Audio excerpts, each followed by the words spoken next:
One of the main Celtics storylines this offseason was how Gordon Hayward was putting in so much work this offseason to get back to his self the way he was before his injury. I'm Sierra Goodwill here with Josue Pavon. In opening night now, a lot of players for the Celtics struggled offensively, but Gordon Hayward showed off that his offseason workouts were paying off. Yeah, they certainly did pay off, Sierra. I think it was a week after the Bucks series concluded. He was back at the Auerbach Center. He was working with the coaches. He was, committed to having a strong start, and this is the result of it. It was a great sign to see him do that because he's going to be so important for the Celtics team. I feel like I can't say that enough. We're going to be saying that at least for the first couple of months of the season because he's just that important, not only what he does on both ends of the floor, but what he does as a secondary playmaker for this team and in that starting lineup.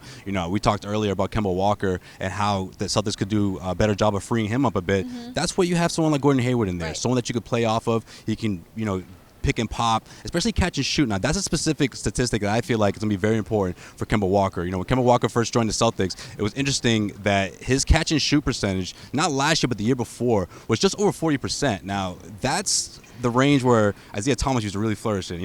Not to listen. I'm going to compare the two, in this sense, just because I feel like that's what made Isaiah Thomas so tough, because what he was able to do, his scoring capabilities off the ball, is what made him so tough to defend. And despite his size, that's how he was able to score that many points. Of course, you can also say again to the free throw line, which is also another thing that Isaiah Thomas did as well. But I think that's where Gordon Hayward can really up this offense and improve this offense as a whole against a team like the Philadelphia 76ers. So he did a really good job.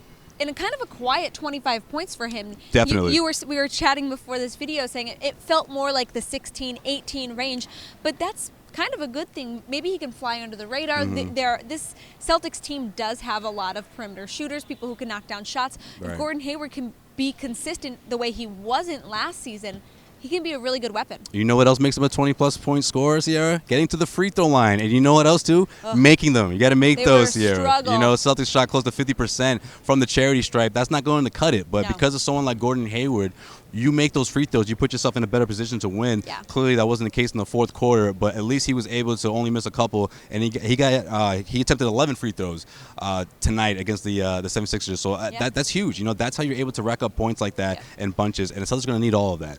Absolutely. This Garden Report is brought to you by our exclusive sports betting partners at betonline.ag. Head to their website, enter promo code CLNS50 to receive your welcome bonus. And for all the rest of our Celtics content, head to clnsmedia.com and subscribe to our YouTube channel at CLNS Media.